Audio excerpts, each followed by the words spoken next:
Subhanahu wa Ta'ala, hari ini dapat lagi kita berkumpul untuk sedikit kita bercakap-cakap tentang motivasi pagi ataupun tentang peringatan-peringatan yang moga-moga memberi sedikit motivasi, sedikit semangat untuk kita terus bermujahadah atas jalan yang namanya jalan Islam. Tuan yang dimuliakan Allah Subhanahu wa Ta'ala. Ya, amukan hati itu banyak maknanya. Adapun hari ini saya nak cerita perkara yang mungkin jarang kita ceritakan.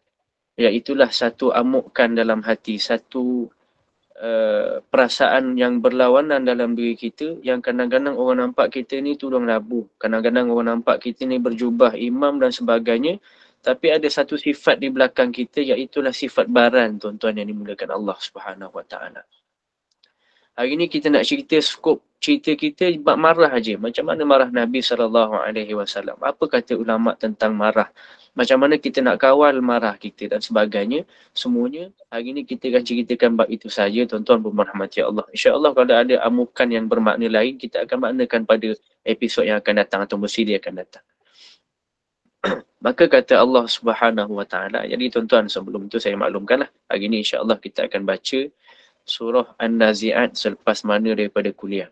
Adalah beberapa sebab yang akan saya ceritakan nanti insya-Allah. Maka kata Nabi, kata-kata Allah Subhanahu wa Ta'ala dalam satu surah yang juga panjang surahnya, iaitulah surah Ali Imran ayat 133 hingga ayat 134. Kalau tuan-tuan sempat buka lah, tak ada masalah.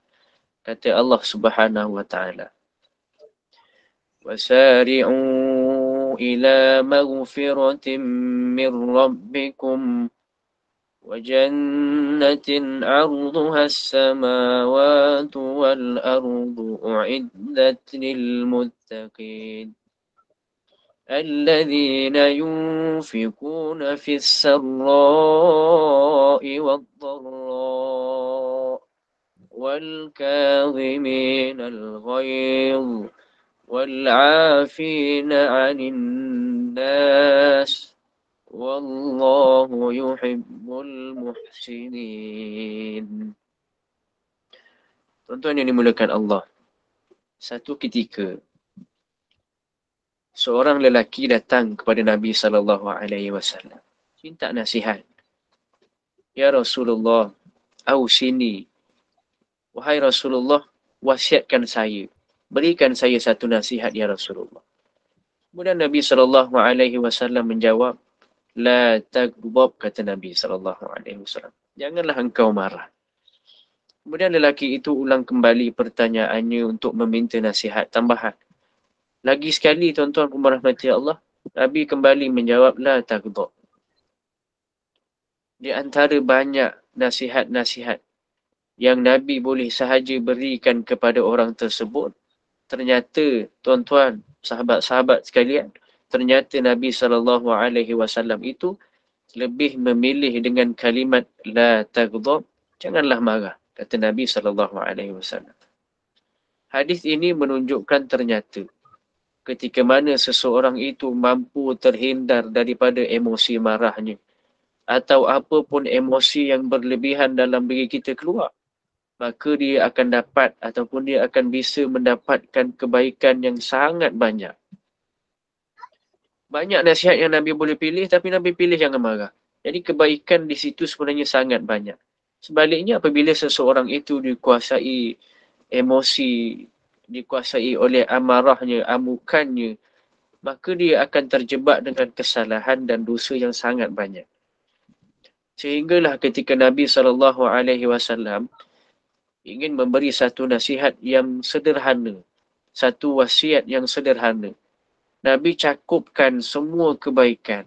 Nabi campurkan, Nabi majmukkan, kumpulkan semua kebaikan dan jauhkan segala keburukan dengan mengatakan kepada lelaki tersebut, jangan marah.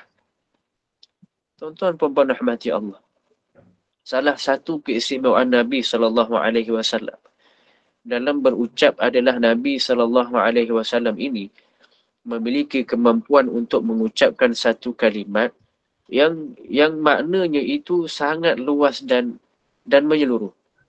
yang ulama sebut ataupun ulama istilahkan maknanya itu adalah sebagai jawami'ul kalim. Jawami'ul kalam. Tak adalah, tak kisahlah baris yang mana, sama sahaja. Jawami' itu yang bermakna perkataan banyak yang menyeluruh. Kalim adalah ucapan. Yang mana ucapan Nabi SAW mempunyai makna yang sangat banyak, sangat menyeluruh dan luas. Sehingga ketika Nabi SAW mengatakan, la taghdab, janganlah engkau marah, janganlah kita marah, janganlah saya marah. Siapa pun engkau, Perdana Menteri, imam dan sebagainya pun, janganlah engkau marah, kata Nabi SAW. Sebagai sebuah pesan dan nasihat. Maka kalimah yang terdiri hanya daripada dua kalimah, dua perkataan ini, mengandungi makna yang sangat luar biasa, tuan-tuan. Ternyata nasihat yang sederhana ini banyak kebaikan di dalamnya untuk menghindarkan seseorang itu daripada keburukan. Maka pagi ini, tuan-tuan puan-puan rahmati Allah Subhanahu wa ta'ala, mari kita sama-sama renungkan. Fikirkan balik kehidupan kita sehari-hari. Berapa kali kita marah dalam satu hari? Berapa kali kita marah pasangan kita dalam satu hari? Berapa kali kita jeling orang tua kita dalam satu hari? Berapa kali kita rasa dengki, marah sangat kepada kawan-kawan kerja kita dalam satu hari? Bahkan kepada anak pun berapa kali kita jerkah mereka? Berapa kali kita marah dalam sehari, tuan-tuan rahmati Allah Subhanahu wa ta'ala. Sehingga daripada situ, kita dapat menilai kualiti hidup dan diri kita sendiri. Semakin kita marah, semakin renggang hubungan kita dengan orang-orang yang ada di sekeliling kita. Semakin kita marah, tuan-tuan rahmati Allah, semakin parah luka yang sudah sekian lama tak diubati oleh pasangan kita itu, tuan-tuan. Makin sering kita marah, maka pasti dan pasti semakin banyak dosa yang kita lakukan tanpa kita sedar. Makin banyak kemarahan dihamburkan, dikeluarkan, dijerkahkan, diamukkan, semakin keraslah hati kita dan semakin jauh kita daripada rahmat Allah Subhanahu wa ta'ala. Itulah sebab utama kenapa wasiat la taghdab itu disebutkan oleh Nabi SAW. Jangan marah. Selain daripada larangan marah oleh Rasul SAW. Bahkan SAW, Nabi juga memberikan janji yang tersangat indah. Khusus untuk orang yang mampu menahan dirinya daripada marah. Di antaranya kata Nabi SAW, la taghdab, janganlah marah. Falakal jannah, janganlah engkau marah. Janganlah kamu semua marah, wahai umatku, janganlah semua orang marah. Maka dengan kesabaran itu, dengan tahannya marah itu, kata Nabi SAW, maka sifat itu mewajibkan kamu ke syurga. Marah je, tuan-tuan. Tahan marah, kata Nabi SAW, falakal jannah, syurga untuk kamu. Bahkan Allah juga janji perkara yang lebih mulia dan dahsyat kepada siapa yang mampu menahan marahnya, seperti ayat yang kita sama-sama baca awal tadi, yang sama-sama kita dengar awal tadi, ayat suratul Imran, ayat 103 dan 134 yang saya lantunkan pada awal kuliah tadi. Wasari'u ila maghfiratin min rabbikum. Bersegeralah kalian semua. Bersegeralah saya, bersegeralah tuan-tuan kepada ampunan dari Rabb kalian. Dan syurga, bersegeralah kepada syurga yang luasnya seluas langit dan bumi, kata Allah Subhanahu wa ta'ala, yang disediakan untuk orang yang bertakwa. Siapa yang bertakwa, tuan-tuan? Siapa yang disediakan padanya syurga? Siapa yang disediakan ampunan, tuan-tuan? Iaitulah orang yang infakkan dia, yang pertamanya, infakkan, dermakan hartanya dalam keadaan senang dan dalam keadaan susah. Kata Allah Subhanahu wa ta'ala. Yang paling pelik dan yang paling dahsyatnya adalah yang kedua, kata Allah Subhanahu wa ta'ala, wal kadhiminal ghaidh, dan orang-orang yang dapat menahan marahnya, dan orang-orang yang sentiasa memberi maaf kepada manusia, dan Allah itu cinta dengan orang yang buat kebaikan, kata Allah Subhanahu wa ta'ala. Dalam ayat ini Allah janjikan ampunan, janjikan syurga. Salah satunya adalah kepada orang yang mampu menahan marahnya. Wal kadhiminal ghaiz, kata Allah. Yang Allah pilih perkataan wal kadhiminal ghaiz, yang kalau kita terjemahkan dalam bahasa Melayu secara literal, secara sebiji-sebiji, secara bahasa, maknanya adalah wal kadhiminal ghaiz. Itu maknanya adalah orang yang sedang menggigit emosi dia, tuan-tuan. Kata Allah, orang yang sedang gigit emosi, layak bagi dia keampunan, layak bagi dia syurga. Dua, tuan-tuan. Nabi dan Ar-Rasul. Nabi dan juga Allah. Allah dan juga Nabi SAW janjikan syurga untuk orang ni. Orang yang gigit amarahnya, iaitulah orang yang sangat-sangat bersungguh dan terlalu menahan amarah dirinya. Hingga dia itu seolah-olah menggigit amarahnya itu, agar amarah dan amukan itu tidak keluar daripada dirinya. Ataupun apa saja ekspresi-ekspresi yang tidak baik. Sehingga digambarkan kuatnya dia menahan marahnya itu, wal kadhiminal ghaiz. Guna gigi, gigit sangat-sangat. Bergigil-gigil tahan marahnya, tuan-tuan yang dimuliakan Allah Subhanahu wa taala. Inilah salah satu daripada golongan yang Allah janjikan. Dua perkara paling besar, iaitulah ampunan di sisi Allah Subhanahu wa taala dan syurga yang luasnya seluas langit-langit dan bumi Allah Subhanahu wa taala. Maka Nabi SAW menyatakan, hadis menyatakan kepada wasiat kepada seorang sahabat yang bertanya tadi, tuan yang dimuliakan Allah, janganlah engkau marah. Falakal jannah, maka syurga itu akan jadi milik kamu. Sahabat-sahabiah yang dirahmati Allah Subhanahu wa taala. Lalu setelah kita fahami betapa istimewanya menahan marah, maka bagaimana cara kita nak jaga diri kita daripada marah? Tadi kita dah fikir dah, kita dah koreksi balik dah. Hari-hari punya ada marah ke punya diri kita ni. Hari-hari ada marah. Marah anak, kalau tak marah anak, marah diri sendiri. Pun ada marah, tuan-tuan. Lalu, bagaimana kita nak jaga diri daripada marah?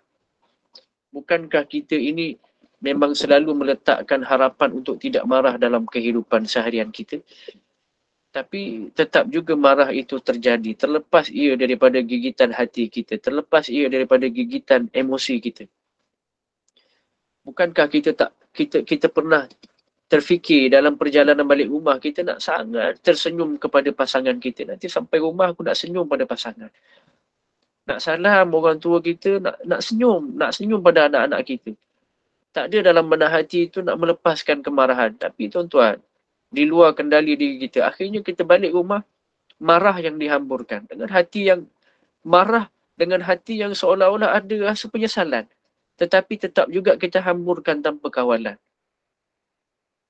Dan akhirnya menyesal sekali lagi selepas daripada berlakunya kejadian tersebut. Bukankah kita juga pernah berazam, bertekad untuk keluar rumah di jalan raya, memandu kereta, motor. Kita bertekad apapun yang jadi hari ini, kita takkan marah.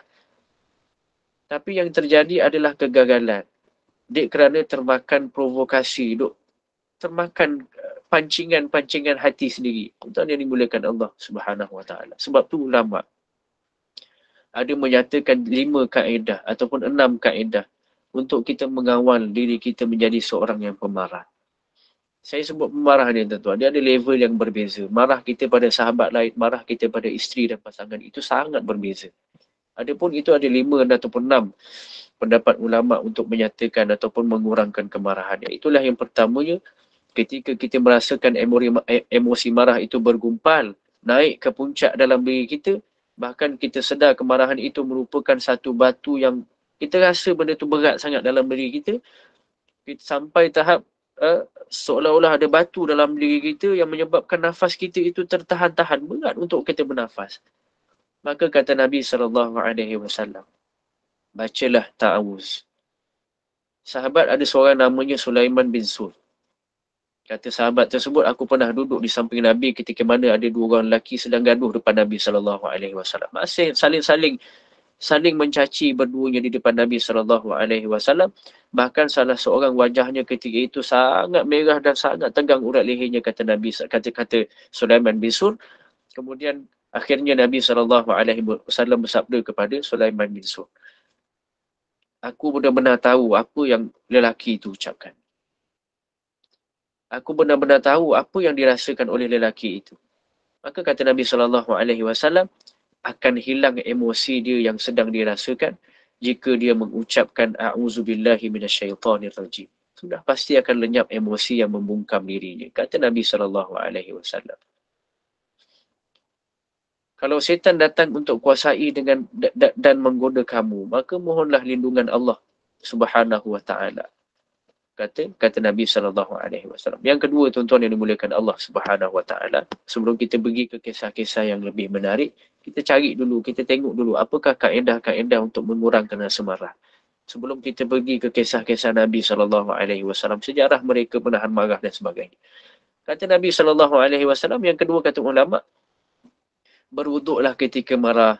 Satu tadi, Allahumma salli Muhammad, mengucapkan auzubillah. Yang kedua adalah berwuduklah ketika marah, ketika mana Rasul SAW sebut marah itu adalah daripada syaitan, dan syaitan itu daripada api akan padam dengan air, kata Nabi SAW. Apabila salah seorang daripada kita marah, hendaklah dia berwuduk. Itu arahan, tuan-tuan yang dimuliakan Allah. 3, kata ulama, diamlah ketika kita sedang marah. Idza ghadiba ahadukum falyaskut, kata Nabi SAW. Kalaulah seseorang itu marah, kalaulah saya marah, tuan-tuan, kalaulah tuan-tuan marah ke saya, hatta falyaskut, kata Nabi SAW, maka diamlah dulu. Hatta kalau kemarahan itu dengan kalimat tulisan sekalipun, janganlah diconteng, janganlah dikomen pada apa sahaja yang layak padanya. Marah pada Facebook, jangan ditulis pada Facebook. Diam dulu. Marah dalam grup WhatsApp, diam dulu supaya kembali logik akal kita. Sehingga dalam Islam itu ada satu hukum. Bab marah ni, tuan-tuan yang dimuliakan Allah. Ada satu hukum kepada hakim ataupun qadi dalam Islam itu. Kalau dia sedang mempertimbangkan beberapa kes, dalam keadaan qadi itu ada perasaan marah, maka dalam Islam tidak boleh seseorang hakim mengeluarkan kata-kata dan hukuman ke atas orang lain ketika mana dalam diri dia ada marah, walaupun marah itu adalah marah kerana peribadi, walaupun perasaan marah dan kecewa dalam diri dia itu kerana dia sedang gaduh dengan isteri dia, bukan kerana orang yang sedang dipertimbangkan kesnya itu. Walaupun begitu, ada rasa marah, maka Islam mempertimbangkan untuk tidak boleh seorang qadi memberikan hukuman kepada seseorang. Islam, tuan-tuan, marah ni sangat besar. Malah marah pada keluarga yang kita rasa mengganggu diri kita, maka diamlah. Kan kata ulama, kalau kita dapatkan ucapan tak baik daripada orang lain menyebabkan kita tak terkawal emosi kita, rasa mendidih, maka janganlah engkau balas ketika itu juga. Kenapa, tuan-tuan? Ulama kata sama seperti orang yang diberi air panas. Janganlah minum air itu, melainkan air itu sudah mula hangat dan sejuk. Maka minumlah air itu ketika mula dia hangat dan sejuk, kerana ketika itu semuanya akan jadi lebih baik. Dan itulah semua akan jadi baik untuk diri dia tak sembuh pula orang lain kerana panas sangat air tersebut. Jangan telan, jangan hamburkan semula kata-kata yang membuat kita mendidih dan panas. Sebaliknya tunggulah dulu sehingga didihan itu menjadi hangat, menjadi sejuk, yang akhirnya menyegarkan juga orang lain. Pastilah sikap kita akan lebih baik, dan sikap penyebab kemarahan orang yang marah kita juga akan sedikit membaik. Ini pesan Nabi dan ulama. Diam itu bukan hanya pada lisan. Bahkan diam itu, kata ulama, mestilah dalam perilaku sekalian dia, termasuklah dalam komen dan sebagainya. Yang keempat, tuan-tuan yang dimuliakan Allah, lakukanlah sesuatu yang lain yang boleh buat kita lupakan sedikit kemarahan kita. Nabi SAW kata, kalaulah kalian atau seseorang sedang marah, dalam keadaan dia sedang berdiri, hendaklah dia duduk, kata Nabi SAW. Kalau amarahnya tidak hilang juga, hendaklah dia berbaring. Maksudnya, bukan sekadar ubah posisi. Tapi kata ulama dalam mentafsirkan hadis ini, cuba lakukan sesuatu yang boleh lencongkan kemarahan ke arah yang lebih baik, yang akhirnya emosi kita itu akan jadi lebih tenang. Yang kelima, tuan-tuan yang dimuliakan Allah Subhanahu Wa Taala, ketika mana datang emosi amukan itu, ingatlah keutamaan yang Allah dan Ar-Rasul sallallahu alaihi wasallam janjikan kepada kita yang yang mampu untuk menahan marah tersebut. Allah beri ganjaran kerajaan yang besar kepada kita yang luasnya lebih luas daripada langit dan bumi. Nanti di sana kata Allah Subhanahu Wa Taala, di sana itu dia akan menjadi raja dan ratu dalam kerajaan tersebut. Dek kerana apa? Dek kerana dia mampu menahan marah dia, maka Allah lantik kita jadi raja dan ratu di dalam syurga kerana kita mampu menahan marah kita. Ingat? Fikirkan perkara ini sehingga kita boleh timbang-timbang yang mana lebih untung, yang mana lebih rugi. Adakah saya diam ataupun terus menambah api di dalam hentakan dan herdikan kata-kata itu yang akan dikeluarkan, lebih teruntung ataupun lebih baik. Oh, ternyata tuan-tuan yang dimuliakan Allah. Dengan bertahan Allah akan jaga hubungan keluarga kita. Allah akan jaga hubungan keluarga saya dan saya menjaga amarah, dan dengan saya menjaga amarah itu Allah juga akan menjaga hubungan saya dengan Allah sendiri. Dengan saya menahan amarah, saya tidak akan dengan saya menahan amukan itu, saya tidak akan melukai perasaan anak saya lebih yakin dalam kehidupan harian ini. Dengan amarah dan amukan yang ditahan itu, Allah akan mengangkat kemuliaan. Banyak sangat tuan-tuan yang dimuliakan Allah, penahanan itu, kemuliaan itu. Ternyata menahan amarah itu, menahan amukan itu merupakan satu bahasa rindu, satu bahasa rintihan kasih kepada Allah Subhanahu Wa Taala. Itu marah tuan-tuan. Tahan marah pun, kata ulama, rupanya ia merupakan satu bahasa rindu dan kasih kepada Allah Subhanahu Wa Taala. Dan kata ulama yang keenam, carilah orang tengah. Seperti kisahnya Sayyidatina Aisyah pernah memarahi Nabi gaduh tuan-tuan dalam keluarga mereka yang tidak diceritakan di dalam hadis tersebut sebabnya. Sehingga perbalahan itu Sayyidatina Aisyah dengan Nabi SAW ini tidak dapat diselesaikan. Sampailah satu tahap bila tak dapat selesaikan, Sayyidatina Aisyah ni sampai tahap dia minta Nabi, dia kata, wahai Nabi, wahai suamiku, aku nak balik kampung, aku nak duduk rumah ayah aku. Sampai tahap begitu tuan-tuan pergaduhan mereka ini. Maksud mungkin cemburu dan sebagainya begitulah. Nabi itu sangat lembut. Jadi dia diam, apa sebagainya. Sampai Sayyidatina Aisyah kata, aku nak balik rumah, nak balik kampung, nak jumpa bapa, nak jumpa Sayyidina Abu Bakar. Tuan-tuan, coolnya Nabi, gentlemannya Nabi SAW. Dalam keadaan dia dimarahi dan dia pun marah. Dalam keadaan amarah keluarga sebegini, Nabi sebut pada Aisyah, Meh, tak apalah, biar aku yang hantar kamu balik rumah ayah kamu. Biar aku yang iring kamu balik rumah Sayyidina Abu Bakar. Tengok tuan-tuan. Marah-marah, gaduh-gaduh. Dia boleh iring isteri dia dengan baik. Cakap dengan lembut. Sampai di sana, sampai di rumah Sayyidina Abu Bakar, dah dua-dua diam pula. Sayyidina Aisyah diam. Nabi SAW diam. Kan dia macam lucu sikit kisah dia kan. Tiba-tiba diam pula dua-dua. Sampai Nabi ni dia menunjukkan sifat sejati seorang lelaki tu bila dia dua-dua diam. Nabi pandang Sayyidatina Aisyah. Nabi kata, hai Aisyah, hai isteriku, tak apalah kalau macam ni, biarlah aku ceritakan dulu. Minta izin pada Sayyidatina Aisyah untuk ceritakan dulu kisah pergaduhan mereka pada Sayyidina Abu Bakar. Wahai Aisyah, boleh tak, kalau dalam Indonesia tu, boleh enggak aku duluan yang bercakap, gitu kan. Maka kata Aisyah, boleh je. Cakaplah kau lah cerita dulu, tak apalah, kau cerita dulu. Tapi syaratnya, kata Sayyidatina Aisyah, jangan menipu. Mesti cakap cerita yang betul. Jangan tokok tambah cerita. Kata Sayyidatina Aisyah. Tuan-tuan, Nabi itu Al-Amin. Orang yang sangat dipercayai. Tak pernah menipu. Bahkan Sayyidatina Aisyah boleh bercakap begitu dengan Nabi. Dia seorang Rasul.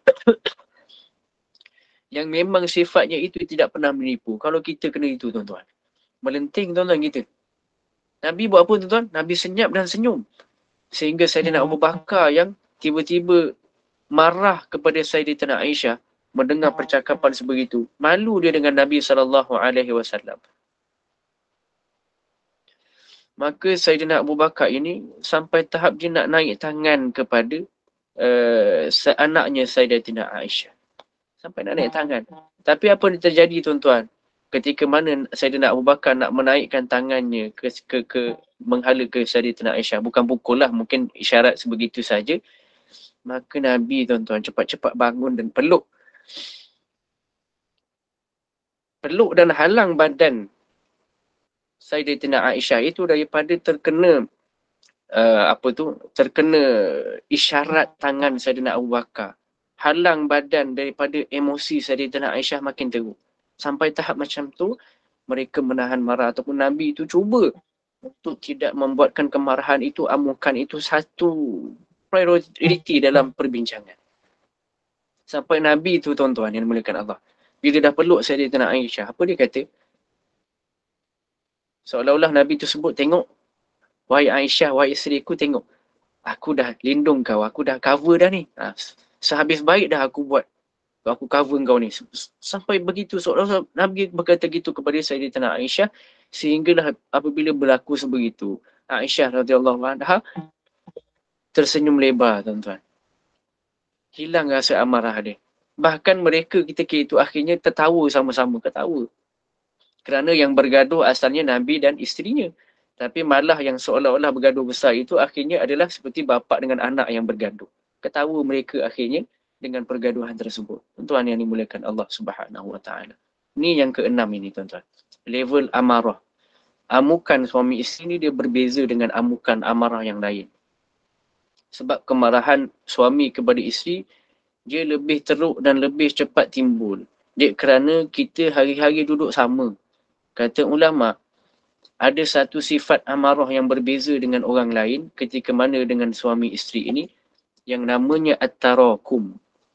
Apabila berlaku at-tarakum, memupuknya masalah, dia terpupuk masalah itu terkumpul di dalam hati. Maka bermulalah episod romantik itu akan hilang di antara pasangan.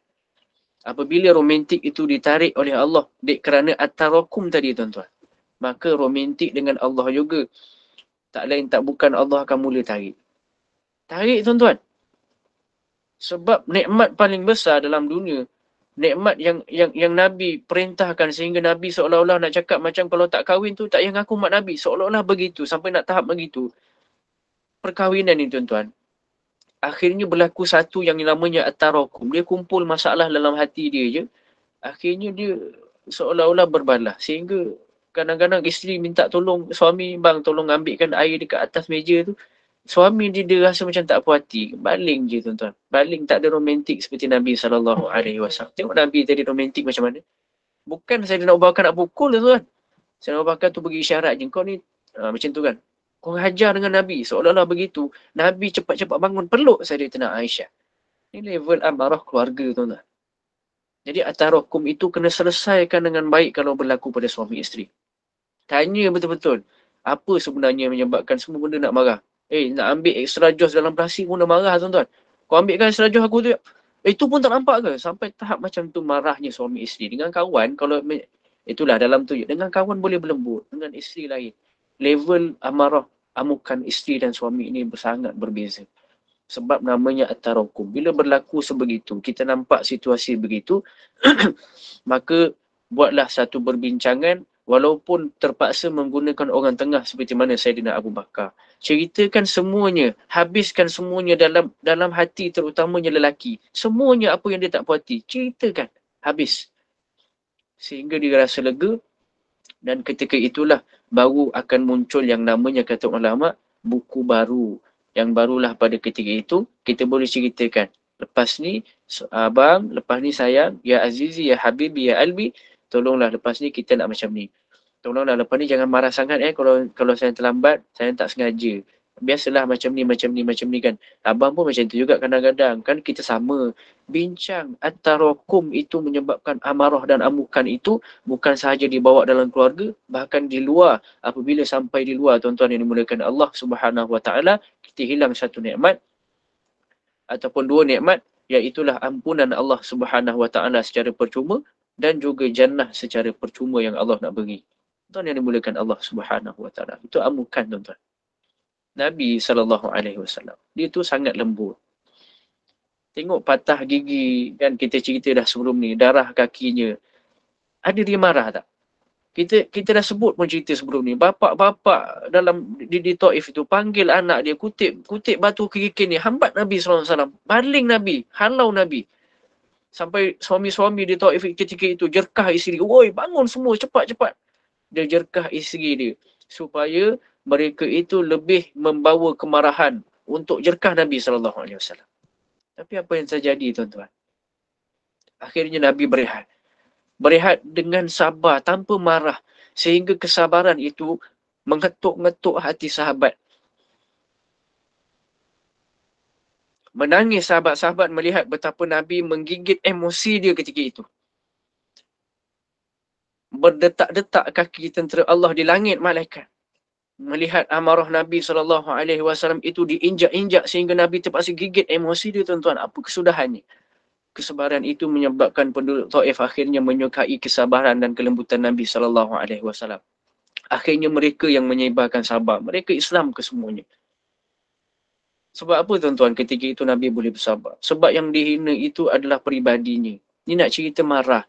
Marah peribadi, diam. Seperti Nabi SAW. Tapi kalau ia terkait dengan agama, illa ayyun tahaka syai'un min maharimillah, kata Nabi SAW. Kalaulah ia terkait dengan hukum Allah dipijak. Kalaulah ia terkait dengan hukum Al-Quran dihinakan, fayantaqimu lillahi azza wa jalla. Marah Nabi SAW. Marahlah mereka itu. Bahkan kata Nabi, intaqoma. Bukan marah tuan-tuan. Dendamlah dengan mereka itu. Nabi ajar tuan-tuan. Kalau dihina peribadi tak apa. Tapi jangan dihina ataupun terkait dengan agama. Nabi keluar daripada masjid contohnya SAW. Kat luar masjid ada dua orang yang gaduh. Masjid Nabawi ketika itu ada dua orang yang gaduh duk cerita tentang takdir. Cerita tentang takdir, gaduh sampai keluar urat leher mereka.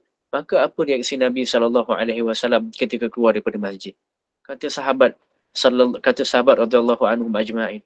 Waktu itu berubah raut muka wajah Nabi SAW. Tiba-tiba Nabi itu tegakkan badan untuk seolah-olah bersedia nak tinggikan suara dia. Keras kata-kata dia. Wa kanal insanu aktharul insanu jadalah. Ini korang ni, kata Nabi SAW. Memang korang ni hobi nak berdebat je ke? Nabi marah tuan-tuan. Merah muka Nabi sampai menjerit. Menegakkan badannya tinggi suaranya. Katanya memang korang ni hobi berdebat je ke? Hukum kan dah jelas. Kenapa nak berdebat-debat lagi sehingga terkeluar urat-urat leher kalian? Banyak kisah Nabi SAW marah ni tuan-tuan tentang agama. Masuk dalam rumah Nabi tengok ada gambar binatang, ada gambar bernyawa, lukisan. Nabi SAW marah. Fatalau wana wajhuh. Kata sahabat radhiyallahu anhu ajma'in. Kata Sayyidatina Aisyah waktu itu, fatalau wana wajhuh. Berubah wajah muka Nabi. Lawana tu warna lah. Berubah betul muka Nabi itu daripada putih ke arah kemerah-merahan. Tak senang tengok ada patung berhala, gambar makhluk bernyawa dalam bentuk lukisan, cetakan, bentukan, dipahat, diukir dalam rumah beliau. Jadi Nabi SAW, ada saat dia marah tuan-tuan. Ada saat dia diam. Ada waktunya Nabi SAW itu sangat santun. Sehingga dia mampu mencium semua cucu-cucunya. Radhiyallahu anhuma ajma'in. Sehinggalah baiknya Nabi SAW, santunnya Nabi dengan cucu-cucunya. Sehingga cucunya itu memanjat ataupun bermain di atas badan Nabi SAW. Walaupun ketika Nabi SAW solat. Tengok tuan-tuan, manjanya cucu Nabi dengan atuk dia tu. Bahkan kita pun bolehlah, ibu bapa dan sebagainya perlu membuat contoh seperti itu. Solat pun mereka tak takut, mereka suka, bahkan boleh memanjat pula Nabi SAW ketika mana Nabi solat. Nabi tak marah tuan-tuan. Cuma ada ketegasan yang perlu kita tegaskan pada anak-anak. Yang ini sebenarnya kena buat macam ni. Bukan marah terus. Marah ni akan hanya menghilangkan rasa keyakinan pada seseorang kanak-kanak. Tengok tuan-tuan betapa kemarahan itu diletakkan pada tempatnya Nabi SAW. Bahkan pernah ketika Nabi SAW terima ugutan. Wahai Muhammad, kau siap kau. Aku nak bunuh kau ni. Ada seorang ketika itu musyrikin yang mengugut Nabi SAW untuk membunuh Nabi. Apa Nabi sebut tuan-tuan? Nabi bahkan tidak menggunakan emosi dia, tak menggunakan amukan dia. Walaupun ada ulama sebut kekuatan Nabi SAW ini adalah seolah-olah 40 orang. Dia sebut begitulah. Sehingga kematian Nabi SAW pun, kata ulama, Nabi itu memang saja memohon untuk rasa sakitnya itu 2 kali lipat, 2 kali ganda lebih sakit daripada umat dia sebab tak nak umat dia sakit seperti dia. Sampai begitulah Nabi itu kuatnya dia. Tapi Nabi tak pernah guna emosi bila dia terima ugutan, tuan-tuan. Bahkan ketika perang Uhud itu, Nabi memang namanya Ubay bin Khalaf. Datang pada Nabi nak serang tu. Berlari pada Nabi. Kau siap kau Muhammad? Nabi kata biarkan. Sahabat Nabi suruh buka semua sekali. Maka Nabi kata apa? Sallallahu alaihi wasallam, siap kau, aku bunuh kau. Wallahi aku bunuh. Nabi bersumpah dengan Allah nak bunuh Ubay bin Khalaf. Maka Khalaf ketika itu lembik, tuan-tuan. Lembik-lembik kerana dia tahu. Nabi ini, kalau dia dah bersumpah, maka sudah barang tentu dia akan buat dan sudah barang tentu akan terjadi. Maka ketika itu Ubay bin Khalaf dah sangat lembik, sangat takut dengan Nabi dengan ucapannya itu. Maka Nabi membaling lembing ke arah Ubay bin Khalaf. Sehinggalah akhirnya terkena lehernya, toresan di bawah leher begitu, toresan luka saja. Sehingga Ubay bin Khalaf ni dah jadi macam orang gila dah. Kerana takutnya dia pada Nabi waktu itu, takut sangat, gementar dia sangat, takut sangat sampai dia jadi orang gila terus. Jatuh dia, sahabat kata, relax lah Khalaf, relax lah Ubay. Ni garisan je ni, luka je ni. Maka Ubay kata, tak boleh, itu sumpah Nabi SAW, biar aku mati dalam keadaan begini. Akhirnya dia mati esoknya. Tuan-tuan yang dimulakan Allah Subhanahu Wa Taala. Cuma dalam keadaan marah-marah Nabi begitu, ada satu lagi yang Nabi sebut sallallahu alaihi wasallam. Kita cerita pasal amukan emosi kan, amukan hati. Ada satu lagi yang Allah sebut dalam ayat terakhir surah Ali Imran tadi. Wal kadhiminal ghaidh wal 'afina 'anil nas. Iaitulah orang yang memberi maaf pun juga mendapat ampunan yang sama, mendapat syurga yang sama, mendapat kerajaan yang baru, kata ulama dalam mentafsirkan ayat surah Ali Imran tersebut. Tuan-tuan yang dimuliakan Allah Subhanahu Wa Taala. Menjelang Nabi sallallahu alaihi wasallam, menjelang kewafatan Nabi sallallahu alaihi wasallam, semua kemarahan kepada umat Nabi buang. Macam seolah-olah hilang. Bahkan bila dah marah tu hilang, tuan-tuan. Nabi pula yang ke depan untuk memohon maaf kepada umat dia ketika itu. Nabi kumpulkan semua orang. Antara wasiat dia adalah, wasiat Nabi SAW adalah, buatlah berbuat baiklah kepada wanita-wanita. Pesanan ini pun antara tentang cerita amukan, tuan-tuan, amukan hati. Sebab pasangan ini, dia dalam kemarahan pasangan ni dia boleh lain sikit. Dia lebih mudah marah dengan pasangan berbanding kawan. Sebab tu nak tahu sabar tak kita? Tengok sabar kita dengan pasangan kita. Dengan pasangan kita baran, dengan orang lain kita tak baran. Sampai kita pun pelik. Kenapa diri kita begitu? Tuan-tuan yang dimuliakan Allah Subhanahu Wa Taala, maka gunakan balik tips yang kita dah listkan tadi, lebih kurang 6 begitu. Tuan-tuan, bahkan Nabi itu dah menghilangkan semua rasa kemarahan pada umat dia ketika itu. Lebih daripada itu, Nabi SAW cuba wal'afina anin nas, minta maaf pada orang lain pula.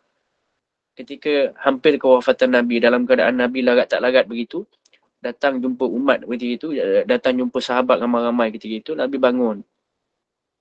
Nabi bertanya ketika itu, man kuntu jaladtu lahu zuhran, kata Nabi SAW. Man kuntu jaladtu lahu zuhran, sambil tersenyum, tuan-tuan. Muka Nabi SAW senyum saja, tuan-tuan.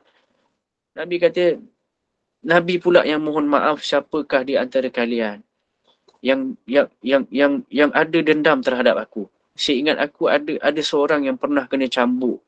Waktu aku cambuk kuda, waktu aku sebat kuda, kata Nabi SAW. Waktu disebat kuda, hujung cambuk tu terkena pada tengkuk sahabat tu. Tak perasan aku. Tak perasan, Nabi SAW tak perasan. Nabi kata, aku tak rasa sakitnya. Wajahnya pun aku tidak lihat. Jika ada di antara kalian yang terkena cambukan itu, yang sakit hati terhadap aku ketika ini. Ketika itu, tuan-tuan, Nabi itu memang dah sakit, tuan-tuan, berterbungkuk-bungkuk jalannya. Nabi cuba untuk memohon maaf, sehingga Nabi kata, tuntutlah. Sahabat semua tuntutlah apa yang nak ni, tuan-tuan. Ini hadis masyhur, tuan-tuan, sebelum Nabi wafat sallallahu alaihi wasallam. Maka Nabi pusing, tuan-tuan. Nabi kata, hazza zahri, ini belakang aku. Ini pundakku, kata Nabi SAW. Ini bahu aku. Aku bagi ni. Balas balik. Maka ada seorang sahabat bangun, tuan-tuan. Bangun, rupanya dia lah yang terkena cambuk. Ketika dia bangun, tuan-tuan, yang dimulakan Allah Subhanahu Wa Taala, Maka orang yang pertama yang bangun menghalang orang tersebut adalah Sayyidina Abu Bakar. Ini wafatnya Nabi SAW. Sayyidina Abu Bakar bangun, tuan-tuan. Dia kata, wahai Nabi, benarkan aku halang orang ni. Jangan dia pukul kau. Tak apa, biar aku pusing, biar aku pukul aku. Pukul aku tak apa. Dia sebut pada sahabat tu, pukul aku. Itu, tuan-tuan, yang dimulakan Allah Subhanahu Wa Taala.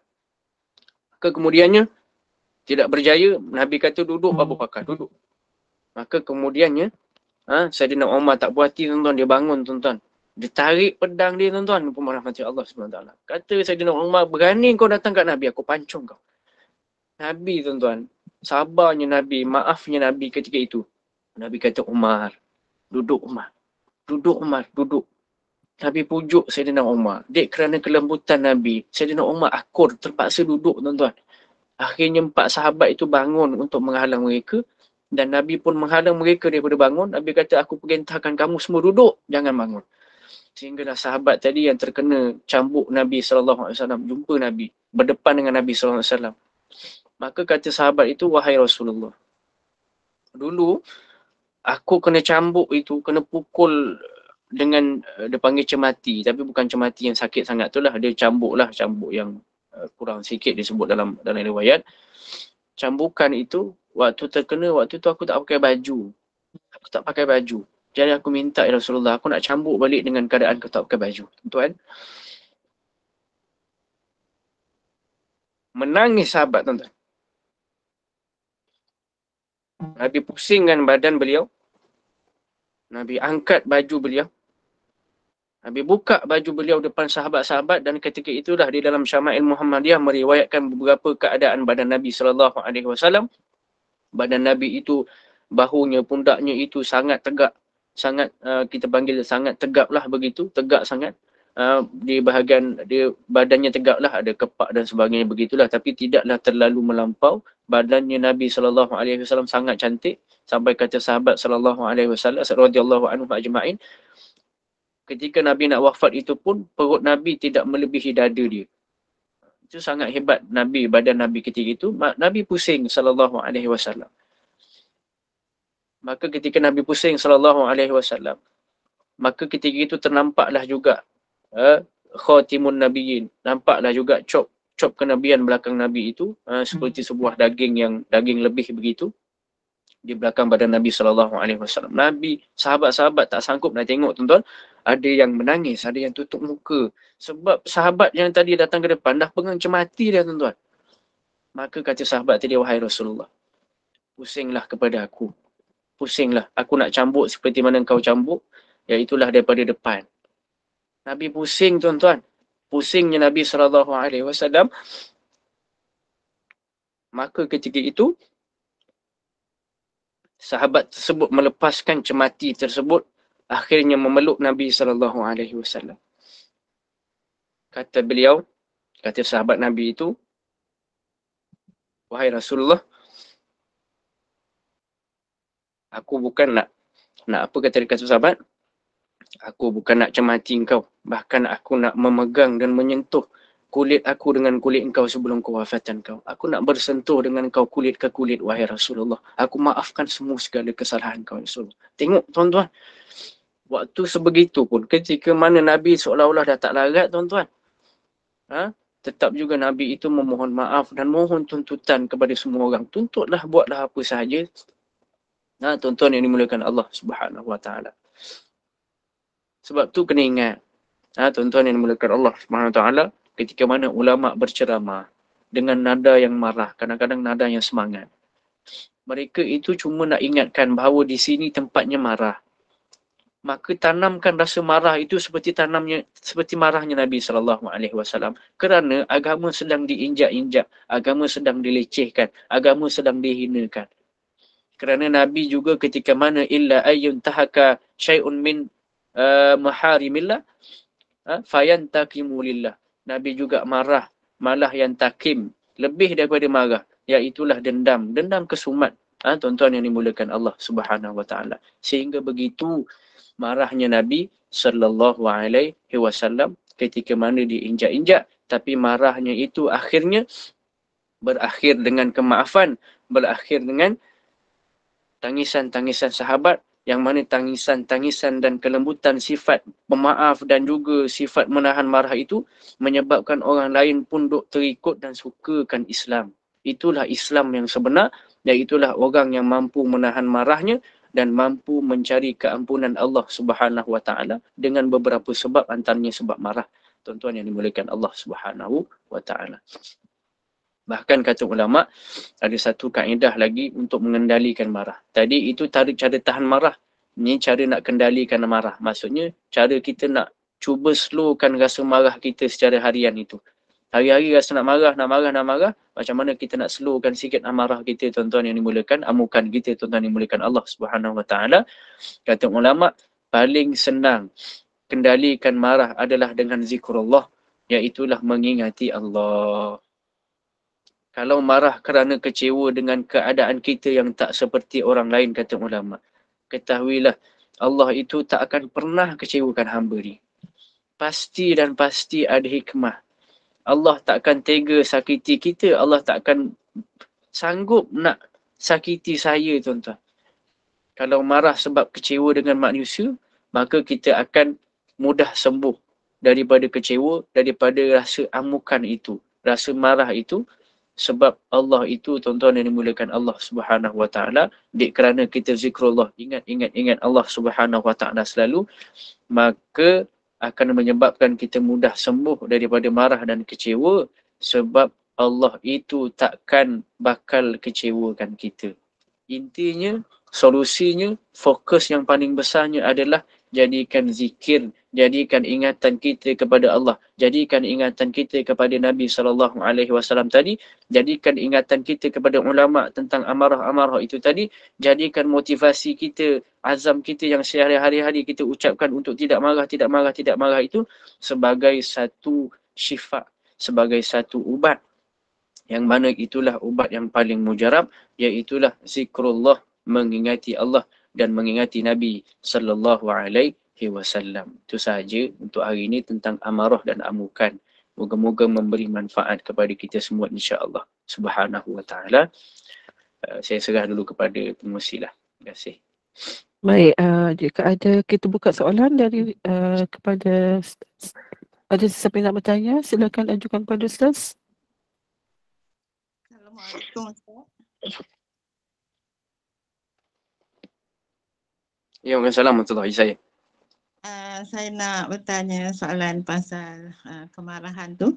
Adakah kemarahan itu termaktub kepada manusia saja? Bagaimana dengan kemarahan kita kepada binatang dan sebagainya? Baik. Terima kasih Ustaz. Terima kasih, sama-sama.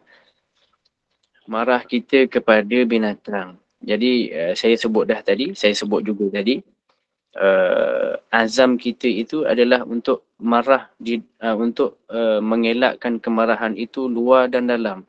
Maksudnya daripada dalam rumah sehinggalah kita keluar rumah. Bermula daripada marah kita kepada orang, sampailah marah kita kepada binatang yang hidup.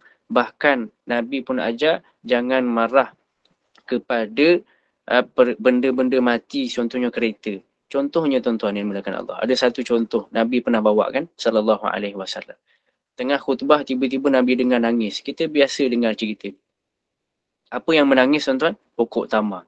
Pokok tamar pun Nabi usap-usap supaya reda kemarahan dan amukan, kekecewaan hati kurma itu. Itu pun Nabi redakan. Apatah lagi kita nak marah binatang, nak sepak binatang dan sebagainya. Kita nak marah, nak halau binatang, silakan. Tapi buatlah dengan cara yang selayaknya. Moga menjawab, insya-Allah. Terima kasih banyak. Ada soalan lain ke? Silakan soalan yang seterusnya. Saya nak tanya Ustaz, kalau kemarahan tu seorang ibu kepada macam anak-anak menantu tapi marah dalam simpan, lepas tu dia diam, adakah itu pun dapat pahala Ustaz? Baik. Amarah ataupun amukan yang disimpan, kita panggil tadi istilahnya tarakum. Tarakum ini kita boleh tarakum itu satu benda yang sangat negatif dalam keluarga. Jadi tarakum ini boleh disimpan tetapi jangan sampai istilahnya jadi tarakum tu. Tarakum ini disimpan sehingga menyebabkan apabila berlaku sesuatu yang terjadi berkaitan dengan perkara yang sama, kita jadi seolah-olah nak mengungkit. Jadi benda tu adalah tarakum. Kalaulah contoh kita nak diam, maka diam itu adalah diam yang Nabi sebut SAW, seperti mana Nabi ajar tadi, wal kadhiminal ghaidh wal afina anin nas. Mestilah kita gigit emosi kita dan dalam masa yang sama kita kena ada rasa memaafkan, kosongkan terus tanpa rasa nak ungkit-ungkit dah. Itu yang terbaiklah untuk kemarahan tersebut. Terima kasih. Terima kasih Ustaz. Sama-sama.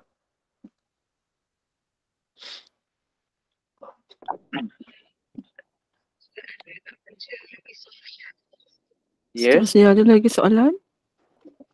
Assalamualaikum Ustaz. Assalamualaikum warahmatullahi. Ya. Zikir apa yang terbaik untuk redakan kemarahan tu? Saya baru baca.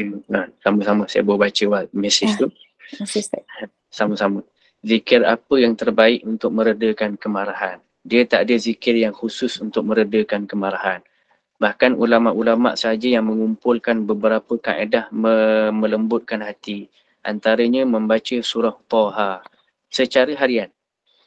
Ataupun membaca Ya Latif sebanyak 10 kali setiap kali marah. Adapun kata ulama yang paling mujarab adalah apabila rasa kita ni tuan-tuan, kita akan faham dan tahu bila godaan syaitan amarah amukan itu datang, kita akan tahu sendiri. Oh ni nak mula marah ni, kita tahu dah. Kita akan tahu. Bila amukan itu datang, benda yang paling mujarab adalah kata Nabi SAW, membaca ta'awuz, a'udzubillahi minasyaitonir rajim. Kalau tak mampu meredakan kemarahan, pergilah berwuduk dan duduk diamlah. Sehingga kita boleh merintih dengan rintihan rindu dek kerana menahan marah kepada orang tersebut. Itulah kata Nabi SAW dan ulama ajar. Terima kasih. Ada soalan di dalam Rosni Kasim dalam mesej itu. Boleh memaafkan tapi suka melupakan. Bagaimana Ustaz? Bab maaf tapi suka nak lupa ni tuan-tuan, dia satu perkara biasa dalam kehidupan. Biasa sangat. Bahkan ada juga sahabat-sahabat yang sebegitulah, tak boleh nak melupakan, tetapi dalam masa yang sama maafkan. Contoh Sayyidina Abu Bakar lah. Sayyidina Abu Bakar, dia pernah, ingat tak kisah Sayyidatina Aisyah? Pernah difitnah oleh sahabat-sahabat ketika itu. Sampai difitnah, fitnah bersekedudukan dengan sahabat ketika itu. Sampai Nabi pun terpaksa tinggalkan Sayyidatina Aisyah ketika itu kerana fitnah yang berlaku. Waktu itu tuan-tuan, perempuan rahmati Allah, Sayyidina Abu Bakar apa dia buat tuan-tuan? Dia punya marah dengan kaum tu. Bila dah selesai masalah itu, maka Sayyidina Abu Bakar bersumpah. Sumpah dia apa? Aku takkan beri dah bantuan kepada kaum yang fitnah aku. Fitnah anak aku. Ketika itulah, maka Sayyidina Abu Bakar bersumpah. Jadi, emosi itu adalah satu perkara yang normal. Jadi, antaranya Nabi SAW, kita ceritalah, Nabi SAW pun pernah juga. Siapa yang Nabi SAW tu sampai tak dia nampak muka dia? Siapa tuan-tuan? Hindun, yang membunuh Sayyidina Hamzah radhiyallahu anhu. Nabi tak dia nampak muka dia. Dek kerana walaupun Nabi tu dah maafkan dan Hindun pun dah masuk Islam dah. Tapi Nabi itu dek kerana rasa sakit ataupun rasa tak boleh tengok muka dia, Nabi tak jumpa dia. Penyelesaian dia apa dia? Boleh maaf tapi tak boleh lupakan, maka jangan jumpa dia. Selagi kalau kita jumpa itu boleh menyebabkan kemarahan tu kembali membuak-buak. Itu jawapan yang paling memberi kelegaan lah insya-Allah. Seperti mana Nabi SAW. Assalamualaikum. Bagaimana cara cepat nak sejukkan orang yang sedang marah? Baik. Yang ini tuan-tuan, nak sejukkan orang yang marah ni. Memang ada ulama yang sebut baca surah Taha je, baca surah Taha tiup. Baca Ya Latif tiup. Ya Wahab tiup. Gitu kan? Ada juga begitu. Cuma, senjata yang paling ampuh untuk menyejukkan orang yang marah adalah kita berlembut dan bersabar dengan orang tersebut. Kalau dia tengah marah, kita cakap baik-baik. Kalau dia potong cakap kita diam. Kita terangkan slow-slow dengan bahasa yang lemah lembut seperti mana Nabi SAW. Ketika mana kena amukan orang ramai, Nabi diam. Sampailah Nabi ada peluang untuk bercakap, Nabi bercakap dan akhirnya bila keadaan itu Orang yang marah tadi lama-lama, kita ni suara slow kan, rendahkan suara. Lama-lama orang yang marah itu akan rendahkan suara. Kalau tuan-tuan tak percaya, cuba. Pernah accident tak? Kalau pernah accident, ada orang keluar marah-marah. Kau marah-marah. Cuba tuan-tuan cakap lembut-lembut kan dia. Datang-datang ya, Assalamualaikum tuan, minta maaf banyak saya. Cakap begitu, secara automatik Allah akan jangkitkan kesabaran kita, gigitan emosi kita tadi kepada beliau, orang yang selain daripada kita. Bahkan orang yang kita tak kenal pun akan berlembut hati dengan kita. Dan yang dimulakan Allah Subhanahu Wa Taala. Baik, itu sahaja. Jadi ada soalan lagi? Rasa tak ada dah. Baik, terima kasih kepada semua. Jika ada yang apa tu namanya, insyaallah ada urusan lain, silakanlah, tak ada masalah. Cuma kita nak baca surah An-Nazi'at insya-Allah pada muka surat 583. 583. Saya tak pasti jelas ke suara saya sebenarnya? Jelas. Ya, suara Ustaz jelas. Jelas, baik. Saya risau internet saya, baik. Jadi kita akan baca surah An-Nazi'at lah insya-Allah. Seperti yang kita rancang. Moga-moga memberi satu keselamatan ataupun dalam surah An-Nazi'at ini memberikan rasa gerun sedikit. Kita duk marah. Cerita An-Nazi'at ini Allah ceritakan pula kuasa Allah Subhanahu Wa Taala. Cerita apa? Cerita pasal makhluk yang mencabut nyawa. Demi makhluk-makhluk yang mencabut. Macam tu kan. Jadi sebenarnya ada yang berkuasa daripada kita, ada yang lebih marah daripada kita, ada yang marahnya itu, kata Nabi SAW dalam menggambarkan kemarahan malaikat ini, kalaulah malaikat itu, malaikat yang menjaga neraka itu, diturunkan ke atas bumi, dihadapkan kepada kita, maka seluruh penduduk bumi itu akan mati kerana dengar dengusan nafas dia. Kalau dengar dengusan nafas api neraka, kemarahan api neraka itu, dia ada suara dan dengusan nafas. Kalaulah kita dengar dengusan itu sekalipun, maka orang yang mengandung boleh terus bersalin. Sampai tahap begitu kemarahan mereka, dan marah itu mengalahkan kita. Apakah dan kenapakah kita nak marah, sedangkan ada yang lebih layak marah dan lebih marah daripada kita, dan kerana kemarahan itu adalah layak bagi mereka. Dan dimuliakan Allah Subhanahu Wa Taala. Lin Nabiyil Karim wa ala alihi wa ashabihi kiramil Fatihah. A'udzu billahi minasyaitonir rajim. Bismillahirrahmanirrahim. Alhamdulillahi rabbil alamin. Ar-Rahmanir Rahim. Maliki yaumiddin. إياك نعبد وإياك نستعين اهدنا الصراط المستقيم صراط الذين أنعمت عليهم غير المغضوب عليهم ولا الضالين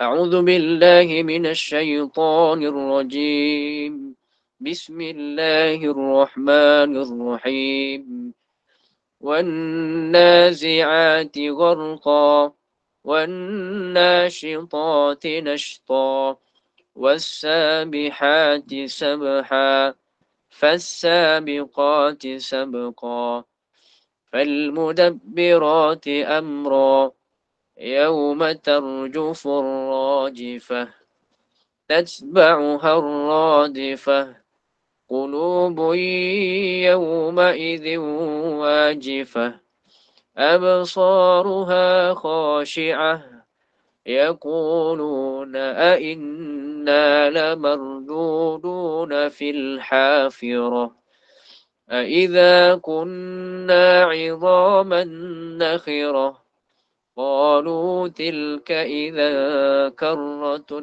خاسرة فإنما هي زجرة واحدة فإذا هم بالساهرة هل أتاك حديث موسى إذ ناداه ربه بالوادي المقدس طوى اذهب إلى فرعون إنه طغى فقل هل لك إلى أن تزكى وأهديك إلى ربك فتخشى فأراه الآية الكبرى فكذب وعصى ثم أدبر يسعى فحشر فنادى فقال أنا ربكم الأعلى فأخذه الله نكال الآخرة والأولى إن في ذلك لعبرة لمن يخشى أأنتم أشد خلقا أم السماء بناها رفع سمكها فسواها وأغطش ليلها وأخرج ضحاها والأرض بعد ذلك دحاها أخرج منها ماءها ومرعاها والجبال أرساها متاعا لكم ولأنعامكم فإذا جاءت الطامة الكبرى يوم يتذكر الإنسان ما سعى وبرزت الجحيم لمن يرى فأما من طغى وآثر الحياة الدنيا فإن الجحيم هي المأوى وأما من خاف مقام ربه ونهى النفس عن الهوى فإن الجنة هي المأوى يسألونك عن الساعة أيان مرساها فيما أنت من ذكراها إلى ربك منتهاها إنما أنت منذر من يخشاها كأنهم يوم يرونها لم يلبثوا إلا عشية أو ضحاها صدق الله العظيم. أعوذ بالله من الشيطان الرجيم. بسم الله الرحمن الرحيم. الحمد لله رب العالمين والصلاة والسلام على رسول الكريم وعلى آله وصحبه أجمعين. اللهم اغفر لنا ذنوبنا ولوالدينا وارحمهم كما ربونا صغارا ولجميع المسلمين والمسلمات والمؤمنين والمؤمنات والمعلمين والمعلمات برحمتك يا أرحم الراحمين. Ya Allah, kurniakanlah kami keampunan ya Allah. Kurniakanlah kami syurga-Mu ya Allah dengan beberapa tangga yang telah Engkau sediakan ya Allah. Ya Allah, kawallah emosi aku ya Allah. Kawallah emosi kami ya Allah. Tenangkanlah emosi kami ketika mana diperlukan ya Allah. Ya Allah, berjayakanlah, bantulah kami untuk menggigit amukan-amukan kami kepada tempat yang tidak selayaknya ya Allah. Ya Allah, ya Arhamar Rahimin, gegarkanlah arasy, gegarkanlah syurga, letakkanlah nama kami di syurga ya Allah dengan kerana kemarahan yang ditekan-tekan, kemarahan yang ditahan-tahan, kerana nikmat dan kesabaran yang Engkau kurniakan kepada kami ya Allah. Ya Allah, ya Arhamar Rahimin, ampunkan kami, ampunkan keluarga kami, ampunkan ibu bapa kami, ampunkan anak-anak kami, ampunkan datuk nenek kami ya Allah. Berikanlah mereka juga kenikmatan yang sama, kenikmatan kesabaran, kenikmatan menahan emosi, kenikmatan menahan amukan ya Allah. Rabbana la tuzigh qulubana ba'da idh hadaitana wa hab lana min ladunka rahmah innaka antal wahhab. Ya Allah, janganlah jadikan kami ini orang yang kembali membuat kejahatan, orang yang kembali kepada kemarahan, orang yang kembali kepada amukan selepas mana Engkau telah memberikan kami hidayah, setelah mana Engkau telah memberikan kami kesedaran, setelah mana Engkau telah memberikan kepada kami kesabaran, setelah mana Engkau telah memberikan kami kedinginan dan kesejukan ya Allah. Rabbana atina fid dunya hasanah wa fil akhirati hasanah wa qina azabannar. Wa sallallahu ala sayidina Muhammad wa ala alihi wa sahbihi wa sallam. Walhamdulillahi rabbil alamin. Taqabbalallahu minna wa minkum.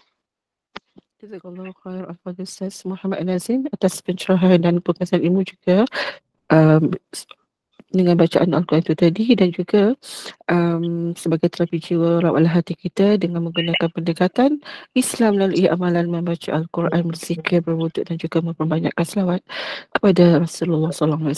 Dan saya mewakili pihak pengurusan, mohon maaf jika ada sebarang kesilapan salah bicara pada saya dan juga dari pihak pengurusan. Dan juga saya mohon para jemaah sekalian untuk duduk bersama-sama dengan saya sebentar lagi untuk majlis Ar-Rahman, dan mohon Ustaz tengguhkan dulu majlis kita dengan tasbih kafarah salawat. Silakan Ustaz. Terima kasih semua. Jadi saya minta tangguh, saya minta diri dan minta tangguh dulu dengan tasbih